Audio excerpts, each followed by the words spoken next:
राधे राधे। राधा रानी की कृपा आप सब पर सदा बनी रहे। जय संतोषी माता।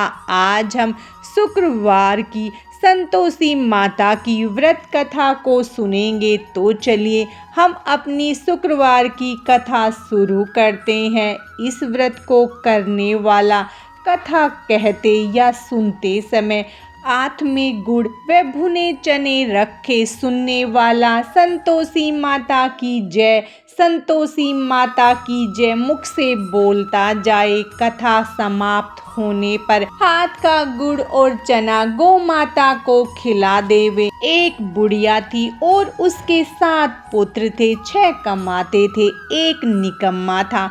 बुढ़िया माँ 6 पुत्रों की रसोई बनाती, भोजन कराती और पीछे से जो कुछ बचता वो 7वें को दे देती थी। परंतु वह बड़ा भोला भाला था, मन में कुछ विचार न करता। एक दिन अपनी बहू से बोला, देखो मेरी माता का मुझ पर कितना प्यार है। वह बोली, क्यों नहीं, सबका झूठा बचा हुआ तुमको खिलाती है। वह बोला, भला ऐसा भी कहीं हो सकता है?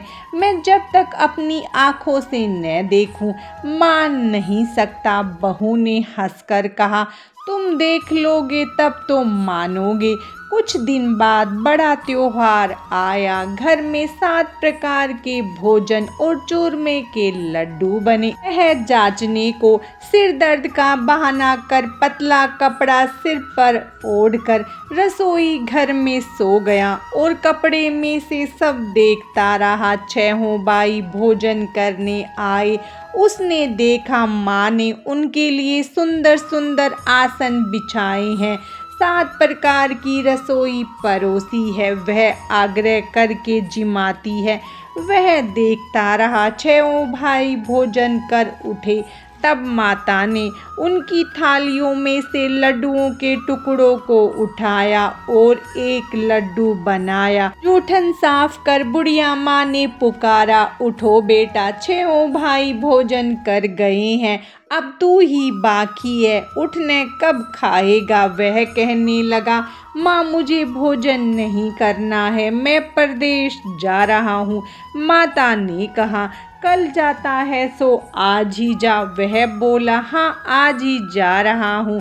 यह कहकर वह घर से निकल गया। चलते समय बहू की याद आई। वह गौशाला में उपले थाप रही थी। वहीं जाकर उससे बोला, मेरे पास तो कुछ नहीं है, यह अंगूठी है, सो ले लो और अपनी कुछ निशानी मुझे दे दो। वह बोली, मेरे पास क्या है, यह गोबर भरा हाथ है। यह कहकर उसकी पीठ में गोबर के हाथ की थाप मार दी। वह चल दिया। चलते चलते दूर देश में पहुंचा। वहां पर एक साहूकार की दुकान थी। वहां जाकर कहने लगा, भाई मुझे नौकरी पर रख लो। साहूकार को जरूरत थी। बोला, रह जा। लड़के ने पूछा, वेतन क्या दोगे? साहूकार ने कहा, काम देख कर दाम मिलेंगे। साहूकार की नौकरी मिली। वह सवेरे 7 बजे से रात तक नौकरी बजाने लगा। कुछ दिनों में दुकान का सारा लेन देन, हिसाब किताब, ग्राहकों को माल बेचना, सारा काम करने लगा। साहूकार के 7-8 नौकर थे। वे सब चक्कर खाने लगे कि यह तो बहुत होशियार बन गया है। सेठ ने भी काम देखा और 3 महीने में उसे आधे मुनाफे का साझीदार बना लिया। वह 12 वर्ष में ही नामी सेठ बन गया और मालिक सारा कारोबार उस पर छोड़कर बाहर चला गया। अब बहू पर क्या बीती वह भी सुनो। सास ससुर उसे दुख देने लगे। सारी गृहस्थी का काम करके उसे लकड़ी लेने जंगल में भेजते। इस बीच घर की रोटियों के आटे से जो भूसी निकलती उसकी रोटी बनाकर रख दी जाती और फूटे नारियल के खोपरे में पानी। इस तरह दिन बीत रहे थे। एक दिन वह लकड़ी लेने जा रही थी कि रास्ते में बहुत सी स्त्रियां संतोषी माता का व्रत करती हुई दिखाई दी। वह खड़ी हो कथा सुनकर बोली, बहनों, यह तुम किस देवता का व्रत करती हो और इसके करने से क्या फल मिलता है? इस व्रत के करने की विधि क्या है? यदि तुम अपने व्रत का विधान मुझे समझा कर कहोगी तो मैं तुम्हारा एहसान मानूंगी। तब उनमें से एक स्त्री बोली, सुनो, यह संतोषी माता का व्रत है। इसके करने से निर्धनता दरिद्रता का नाश होता है, लक्ष्मी आती है, मन की चिंताएं दूर होती है, घर में सुख होने से मन में प्रसन्नता और शांति मिलती है, निपुत्र को पुत्र मिलता है, पति बाहर गया हो तो जल्दी आवे, कुंवारी कन्या को मनपसंद वर मिले, मुकदमा चलता हो तो खत्म हो जावे। वह पूछने लगी, यह व्रत कैसे किया जावे, यह भी बताओ तो बड़ी कृपा होगी। स्त्री कहने लगी, 5.25 रुपए का गुड़ चना लेना या 11.25 रुपए का भी अपनी सहूलियत के अनुसार लेना, बिना परेशानी, श्रद्धा और प्रेम से जितना बन सके। हर शुक्रवार को निराहार रह कथा कहना सुनना, इसके बीच में कर्म न टूटे, लगातार नियम का पालन करना, सुनने वाला कोई न मिले तो घी का दीपक जला उसके आगे जल के पात्र को रख कथा कहना जब तक कार्य सिद्ध न हो, नियम का पालन करना और कार्य सिद्ध हो जाने पर ही व्रत का उद्यापन करना। 3 मास में माता फल पूरा करती है। यदि किसी के खोटे ग्रह हो तो भी माता एक वर्ष में अवश्य कार्य सिद्ध करती है। उसके पश्चात उद्यापन की विधि बताई। शुक्रवार के दिन घर में कोई खटाई न खावे। यह सुनकर बुढ़िया के लड़के की बहू चल दी, रास्ते में लकड़ी के बोझ को बेच दिया और उन पैसों से गुड़ चना ले माता के व्रत की तैयारी कर आगे चली और सामने मंदिर देख पूछने लगी, यह मंदिर किसका है? सब कहने लगे, संतोषी माता का मंदिर है। यह सुन माता के मंदिर में जा माता के चरणों में लौटने लगी, दीन होकर विनती करने लगी, माँ मैं निपट मूर्ख हूँ, व्रत के नियम नहीं जानती, मैं बहुत दुखी हूँ। हे माता जगजननी, मेरा दुख दूर कर, मैं तेरी शरण में हूँ। माता को दया आई। एक शुक्रवार बीता कि दूसरे शुक्रवार को ही इसके पति का पत्र आया और तीसरे को उसका भेजा हुआ पैसा भी आ पहुंचा। यह देख जिठानी मुंह सिकोड़ने लगी, इतने दिनों में पैसा आया है, इसमें क्या बड़ाई है? लड़के ताना देने लगे, काकी के पास अब पत्र आने लगे, रुपया आने लगा, अब तो काकी की खातिर बढ़ेगी, अब तो काकी बुलाने से भी नहीं बोलेगी। बेचारी सरलता से कहती, भैया पत्र आवे रुपया आवे तो हम सब के लिए अच्छा है।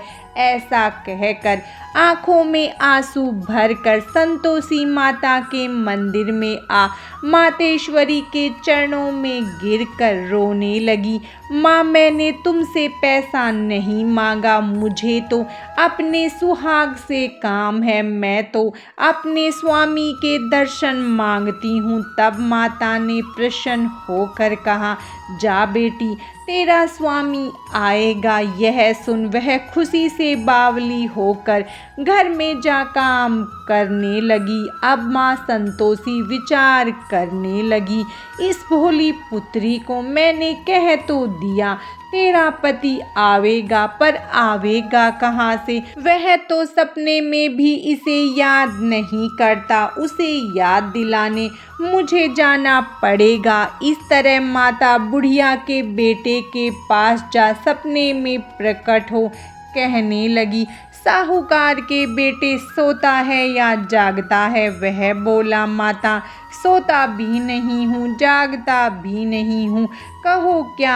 आज्ञा है। माँ कहने लगी, तेरा घर बार कुछ है या नहीं है। वह बोला, माँ मेरा सब कुछ है, माँ बाप भाई बहन बहू क्या कमी है। माँ बोली, भोले पुत्र तेरी स्त्री घोर कष्ट उठा रही है, वह तेरे लिए तरस रही है, तू उसकी सुधि ले। वह बोला, हाँ माता यह तो मुझे भी मालूम है, परंतु मैं जाऊं कैसे। प्रदेश की बात है, लेन देन का कोई हिसाब नहीं, कोई जाने का रास्ता नजर नहीं आता, कैसे चला जाऊं। माँ कहने लगी, मेरी बात मान, सवेरे नहा धोकर संतोषी माता का नाम ले, घी का दीपक जला, दंडवत कर दुकान पर जा बैठ। देखते देखते लेन देन सब चुक जाएगा, जमा माल बिक जाएगा, सांझ होते होते धन का ढेर लग जाएगा। जब सवेरे बहुत जल्दी उठ उसने लोगों से अपने सपने की बात कही, तो वह उसकी बात अनसुनी कर दिल लगी उड़ाने लगे। कहीं सपने भी सच होते हैं। एक बूढ़ा बोला, देख भाई मेरी बात मान, इस प्रकार साथ झूठ करने के बदले देवता ने जैसा कहा है वैसा ही करने में तेरा क्या जाता है। वह बूढ़े की बात मान स्नान कर संतोषी माता को दंडवत कर घी का दीपक जला दुकान पर जा बैठा। थोड़ी देर में वह क्या देखता है कि देने वाले रुपया लाए, लेने वाले हिसाब लेने लगे। कोठे से भरे सामानों के खरीदार नगद दाम में सौदा करने लगे। शाम तक धन का ढेर लग गया। माता का चमत्कार देख प्रसन्न होकर मन में माता का नाम ले घर ले जाने के वास्ते गहना कपड़ा खरीदने लगा और वहाँ के काम से निपट वह घर को रवाना हुआ। वहाँ बहू बेचारी जंगल में लकड़ी लेने जाती है। लौटते वक्त माता के मंदिर पर विश्राम करती है। वह तो उसका रोजाना रुकने का स्थान था। दूर से धूल उड़ती देख वह माता से पूछती है, हे माता यह धूल कैसी उड़ रही है। माँ कहती है, हे पुत्री तेरा पति आ रहा है, अब तू ऐसा कर लकड़ियों के 3 बोझ बना ला, एक नदी के किनारे रख, दूसरा मेरे मंदिर पर और तीसरा अपने सिर पर रख। तेरे पति को लकड़ी का गट्ठा देखकर मोह पैदा होगा, वह वहाँ रुकेगा, नाश्ता पानी बना खाकर माँ से मिलने जाएगा। तब तू लकड़ियों का बोझ उठाकर घर जाना। बीच चौक में गट्ठा डालकर 3 आवाजें जोर से लगाना, लो सासू जी लकड़ियों का गट्ठा लो, भूसी की रोटी दो, नारियल के खोपरे में पानी दो, आज कौन मेहमान आया है। माँ की बात सुन बहू बहुत अच्छा माता कहकर प्रसन्न हो लकड़ियों के 3 गट्ठे ले आई। एक नदी के तट पर एक माता के मंदिर पर रखा। इतने में ही एक मुसाफिर आ पहुंचा। सूखी लकड़ी देख उसकी इच्छा हुई कि अब यहीं विश्राम करे और भोजन बना खाकर गांव जाए। इस प्रकार भोजन बना विश्राम कर वह गांव को गया, सबसे प्रेम से मिला। उसी समय बहू सिर पर लकड़ी का गट्ठा लिए आती है। लकड़ी का भारी बोझ आंगन में डाल जोर से आवाज देती है, लो सासू जी लकड़ी का गट्ठा लो, भूसी की रोटी दो, नारियल के खोपरे में पानी दो, आज मेहमान कौन आया है। यह सुनकर सास बाहर आ अपने दिए हुए कष्टों को भुलाते हुए कहती है, बहू ऐसा क्यों कहती है, तेरा मालिक ही तो आया है, आ बैठ मीठा भात खा, भोजन कर, कपड़े गहने पहन। इतने में आवाज़ सुनकर उसका स्वामी बाहर आता है और अंगूठी देखकर व्याकुल हो माँ से पूछता है, माँ यह कौन है? माँ कहती है, बेटा यह तेरी बहू है। आज 12 वर्ष हो गए तू जब से गया है, तब से सारे गांव में जानवर की तरह भटकती फिरती है। काम काज घर का कुछ करती नहीं, 4 समय आकर खा जाती हैं। अब तुझे देखकर भूसी की रोटी और नारियल के खोपरे में पानी मांगती है। वह लज्जित हो बोला, ठीक है माँ, मैंने इसे देखा और तुम्हें भी देखा है। अब मुझे दूसरे घर की ताली दो तो उसमें रहूं। तब माँ बोली, ठीक है बेटा, तेरी जैसी मर्जी, कहकर ताली का गुच्छा पटक दिया। उसने ताली ले दूसरे कमरे में जो तीसरी मंजिल के ऊपर था खोलकर सारा सामान जमाया। एक दिन में ही वहाँ राजा के महल जैसा ठाठ बाट बन गया। अब क्या था, वे दोनों सुखपूर्वक रहने लगे। इतने में अगला शुक्रवार आया। बहू ने अपने पति से कहा कि मुझे माता का उद्यापन करना है। पति बोला, बहुत अच्छा, खुशी से करो। वह तुरंत ही उद्यापन की तैयारी करने लगी। जेठ के लड़कों को भोजन के लिए कहने लगी। उसने मंजूर किया, परंतु पीछे से जेठानी अपने बच्चों को सिखलाती है, देखो रे, भोजन के समय सब लोग खटाई मांगना, जिससे उसका उद्यापन पूरा न हो। लड़के जीमने आए, खीर पेट भरकर खाई, परंतु याद आते ही कहने लगे, हमें कुछ खटाई दो, खीर खाना हमें नहीं भाता, देखकर अरुचि होती है। बहू कहने लगी, खटाई किसी को नहीं दी जाएगी, यह तो संतोषी माता का प्रसाद है। लड़के तुरंत उठ खड़े हुए, बोले, पैसा लाओ। भोली बहू कुछ नहीं जानती थी, सो उन्हें पैसे दे दिए। लड़के उसी समय जा कर के इमली खाने लगे। यह देखकर बहू पर माता जी ने कोप किया। राजा के दूत उसके पति को पकड़ कर ले गए। जेठ जिठानी मनमाने खोटे वचन कहने लगे। लूट लूट कर धन इकट्ठा कर लाया था, सो राजा के दूत पकड़ कर ले गए। अब सब मालूम पड़ जाएगा जब जेल की हवा खाएगा। बहू से यह वचन सहन नहीं हुए।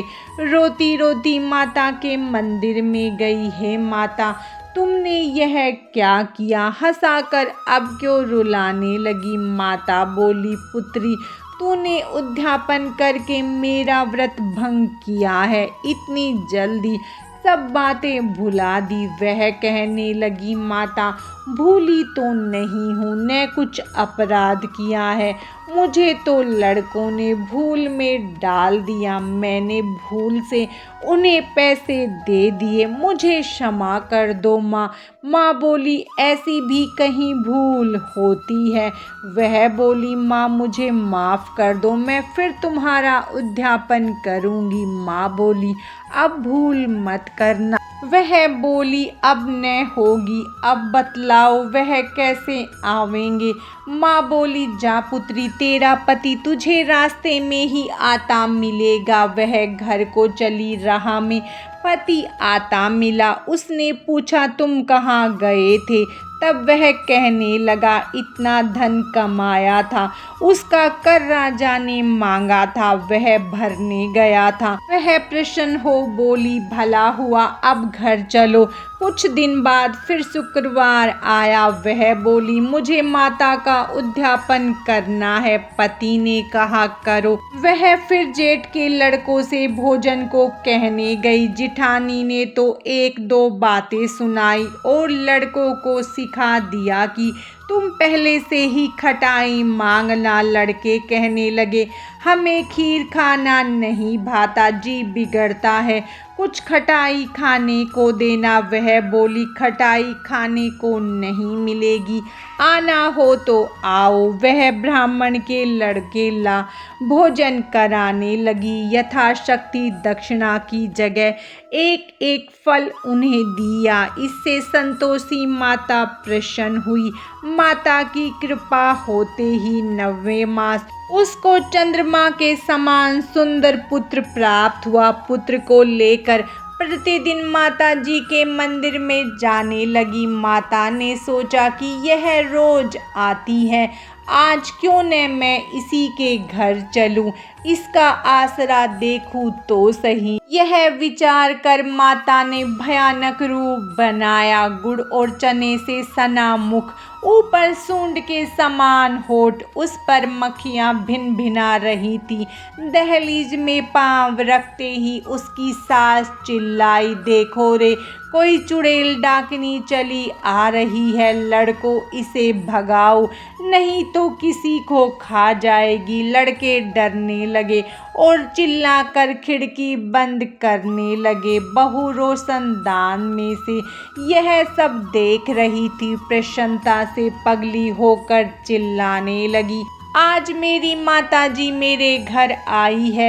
यह कहकर बच्चे को दूध पिलाने से हटाती है। इतने में सास का क्रोध फूट पड़ा। बोली, रांड इसे देखकर कैसी उतावली हुई है, जो बच्चे को पटक दिया। इतने में माँ के प्रताप से जहाँ देखो वहीं लड़के ही लड़के नजर आने लगे। वह बोली, माँ जी, मैं जिनका व्रत करती हूँ यह वही संतोषी माता है। इतना कह झट से सारे घर के किवाड़ खोल देती है। सबने माता के चरण पकड़ लिए और विनती कर कहने लगे, हे माता, हम मूर्ख हैं, हम अज्ञानी हैं, पापी हैं, तुम्हारे व्रत की विधि हम नहीं जानते। तुम्हारा व्रत भंग कर हमने बहुत बड़ा अपराध किया है। हे माता, हमारा अपराध क्षमा करो। इस प्रकार माता प्रसन्न हुई। माता ने बहू को जैसा फल दिया वैसा सबको दे, जो इसे पढ़े उसका मनोरथ पूर्ण हो। बोलो संतोषी माता की जय। संतोषी माता की व्रत कथा समाप्तम। माता संतोषी की कृपा आप सब पर सदा बनी रहे। राधे राधे।